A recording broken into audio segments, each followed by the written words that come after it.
Olá, hoje no Direto da Universidade a gente assiste a uma série de reportagens que mostra a participação de esportistas de Campinas e região que tinham como objetivo estar nas Olimpíadas do Rio de Janeiro. O trabalho de 2012 foi feito por alunos da PUC Campinas.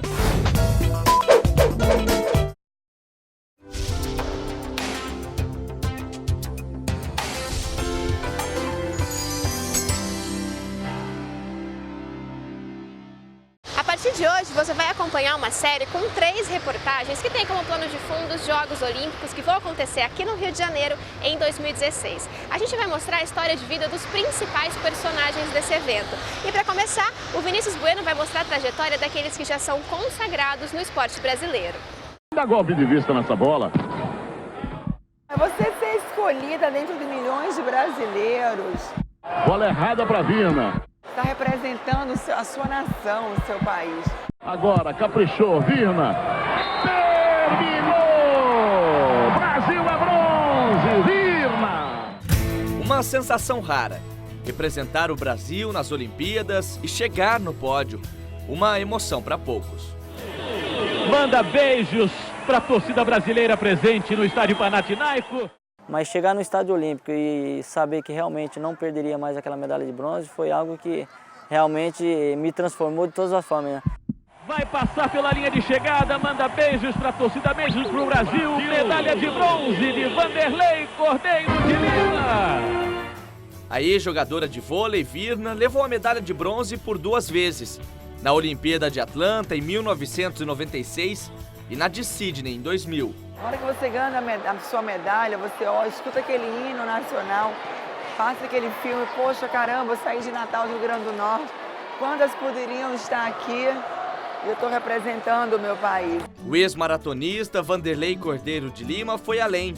Ele entrou para a história dos Jogos e se tornou um dos 5 atletas do mundo a receber a medalha Pierre de Coubertin, que é destinada àqueles que se destacam pelo espírito olímpico. Em 2004, Vanderlei terminou a prova em 3º lugar, mesmo depois de ter sido agarrado por um manifestante irlandês. Naquele dia, na corrida, sem dúvida, não poderia imaginar o tanto que poderia repercutir. E, na verdade, a medalha Barão Pierre de Coubertin foi uma consequência não só do resultado, mas também da minha atitude, né? Eu acho que não só eu, mas todos que acompanharam a prova sabem do que eu estou falando, que é algo que ficou marcado para a história dos Jogos Olímpicos, né? Mas, além das medalhas e do sonho olímpico, estes atletas têm mais uma coisa em comum. Na maioria das vezes, os pódios e recordes dos atletas brasileiros são conquistados longe de casa. Mas em 2016, este cenário poderá ser diferente. Afinal, pela primeira vez na história, o Brasil irá sediar uma Olimpíada. O palco da abertura será este, o Maracanã, um dos maiores estádios do mundo, que está se preparando para esta grande festa. Uma oportunidade única para os esportistas brasileiros de sair um pouco na frente nesta disputa. Uma situação capaz de emocionar até mesmo os atletas mais consagrados. Agora em Londres, recentemente, 50% dos estádios eram de brasileiros. Eu fiquei impressionado com o número de brasileiros que estavam lá fora torcendo pelo Brasil. Imagina no nosso país a gente poder receber gente do mundo inteiro, de culturas diferentes, e mostrar a nossa cultura. E para conseguir fazer uma Olimpíada como essa, o trabalho não para. A cidade maravilhosa segue agitada. A estimativa do governo federal é que mais de 20 bilhões de reais já tenham sido investidos no evento.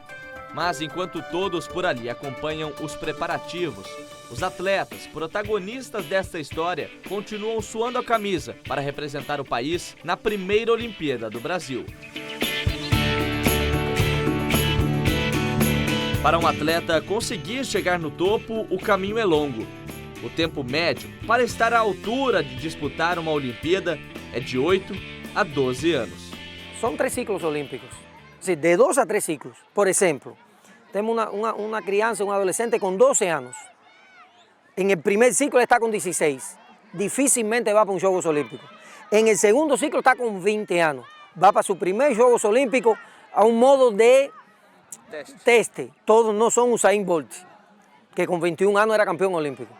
O otros atletas con menos de 20 años que ya fueron. São raras exceções. A preparação desses atletas começa logo cedo. O cubano Lázaro Pereira, ex-maratonista, é um dos homens responsáveis por descobrir talentos pelo Brasil. Uma missão na qual nem sempre as promessas estão entre os primeiros colocados. O atleta que chegue nas últimas colocações é que realmente vira talento esportivo. Porque ele, por exemplo, saiu muito, não sabe correr, não sabe de tática, não tem ritmo, e saiu apavorado, correu 300 metros a toda velocidade e quebrou. Esse é bom, tem garra, tem determinação. Ele não sabia que estava se enfrentando. Às vezes, o número frio que você vê lá em resultado de uma seletiva ou de uma competição escolar, não diz tudo. Mas não é só o talento que define o pódio. A ciência e a tecnologia se tornaram parte fundamental nesse processo. Desde a infância, os atletas são moldados visando o sucesso.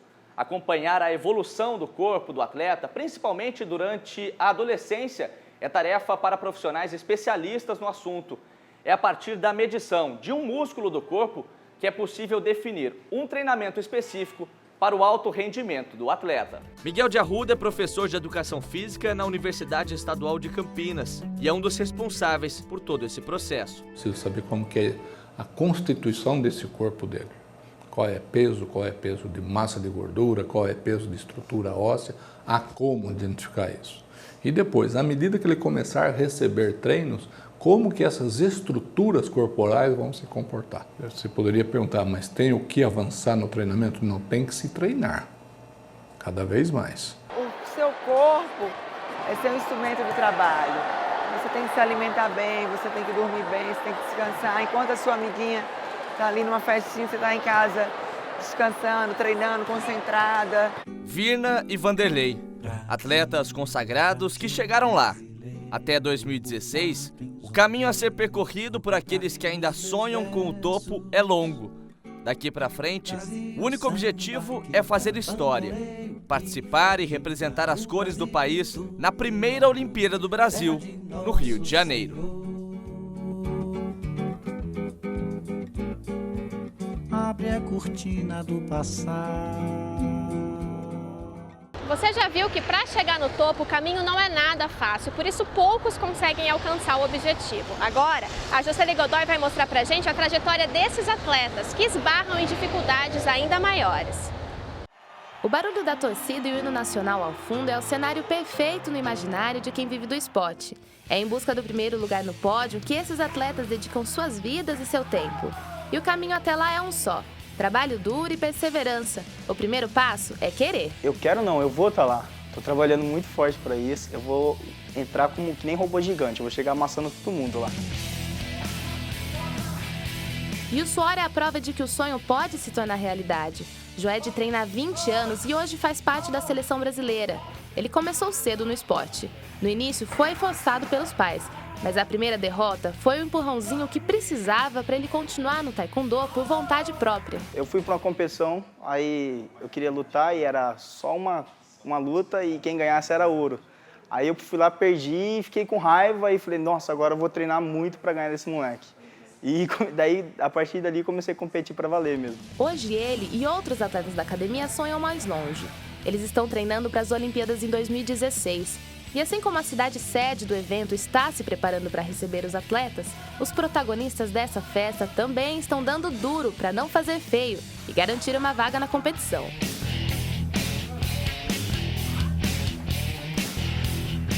Eu moro lá no DIC 4, saí de lá às 7h30 da manhã, chego aqui 1 hora depois, 8h30, para poder treinar, todo dia, ônibus cheio, e venho aqui, a gente treina 5 horas por dia, né, de manhã à tarde. Aí vai embora, mesma rotina. Acordo, treino, durmo, treino e dou aula. Não faço mais nada que isso, né? É nesse espaço que os atletas passam a maior parte do tempo.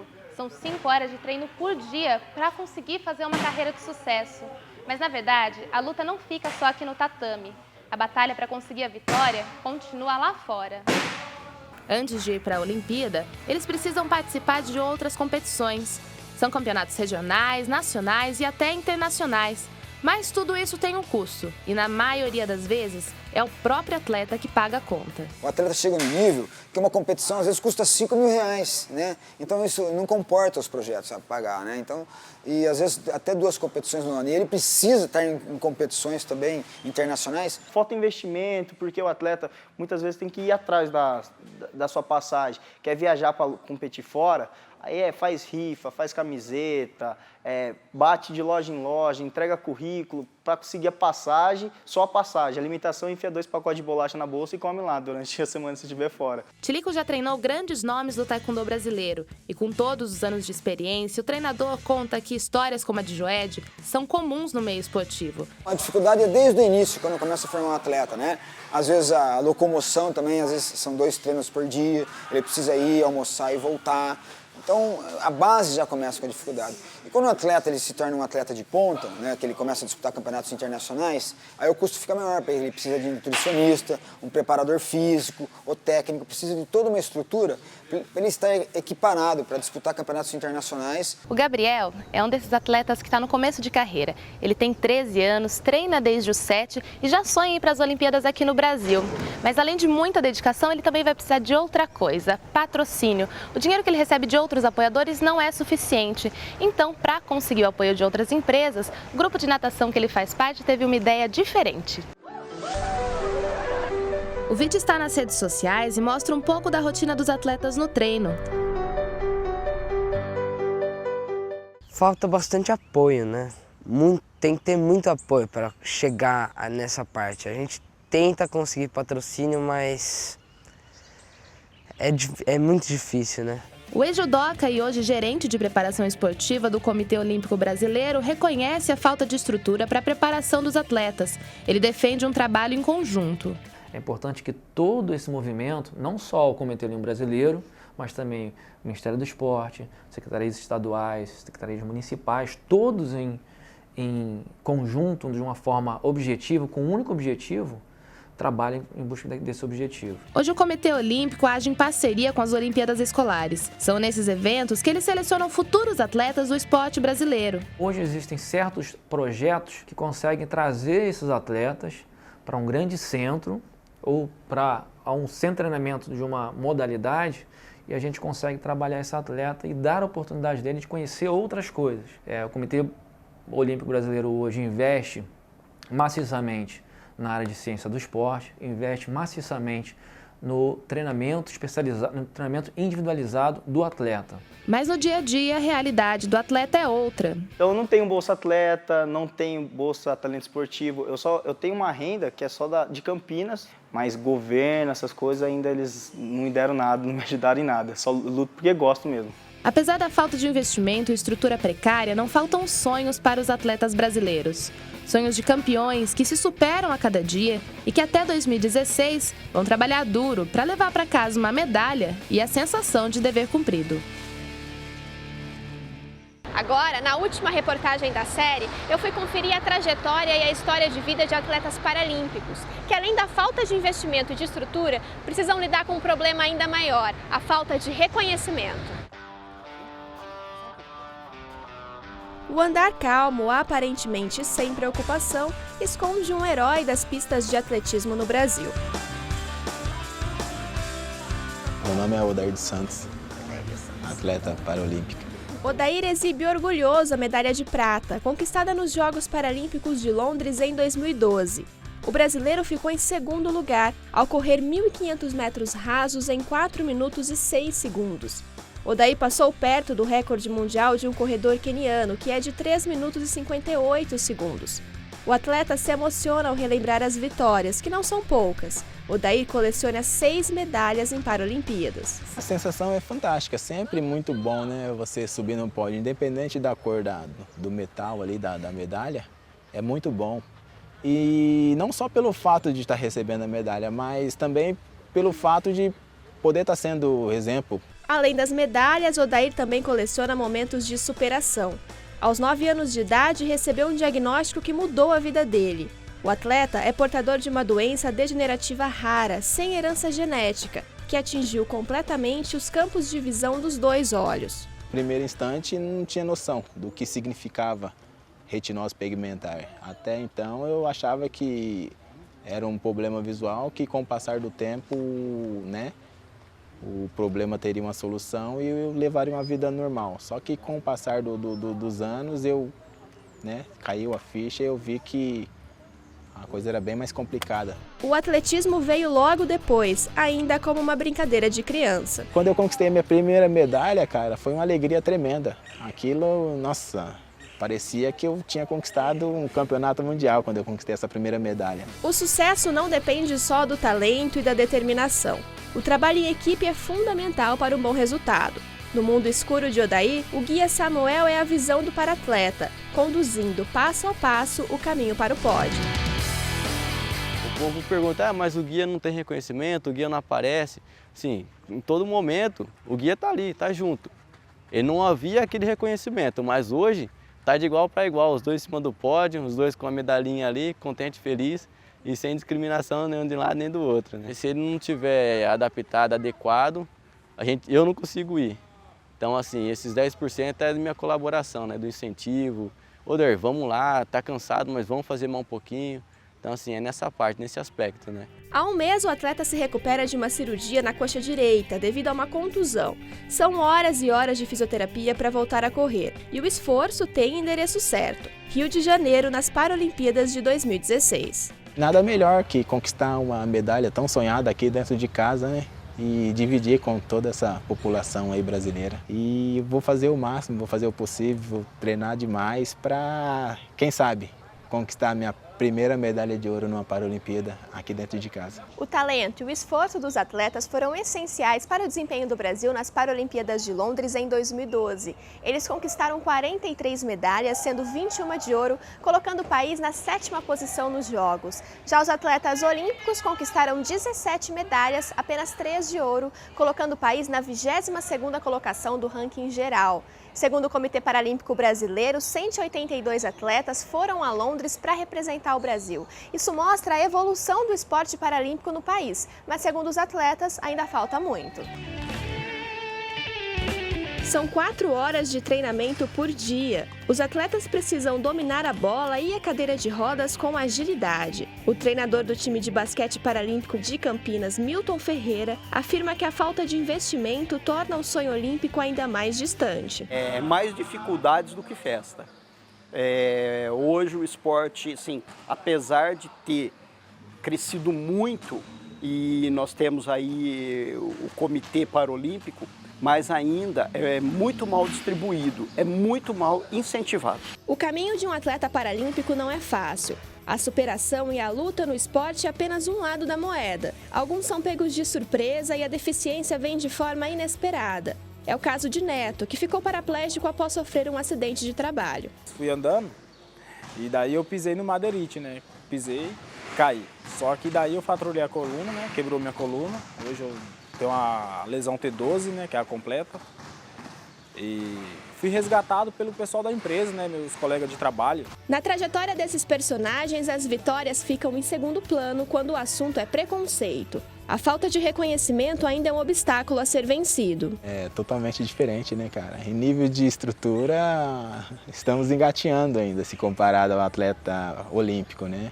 A fatia do bolo, sempre, sem dúvida alguma, a maior vai para o atleta, vai para o esporte olímpico. Onde você for, vai ter o preconceito. Só que você não tem que viver através do que as pessoas falam ou que as pessoas dizem. Você tem que continuar sendo você. Entendeu? Mas o esporte, velho, é tudo, o deficiente, entendeu? Então, eu já sofri preconceito. Quantas pessoas não já sofreram preconceito que está dentro dessa quadra junto comigo treinando? Para esses atletas, o ouro ainda não veio. Alguns estão mais perto e outros mais longe de conquistar o tão aguardado reconhecimento pelo trabalho duro e por quebrar barreiras. O sonho continua vivo. Odair espera que o óculos, com a foto da filha Júlia, que o acompanhou em Londres, traga ainda mais sorte no Rio de Janeiro. E se isso acontecer, ele sabe o que é ouvir da torcida. Odair, Odair, Odair.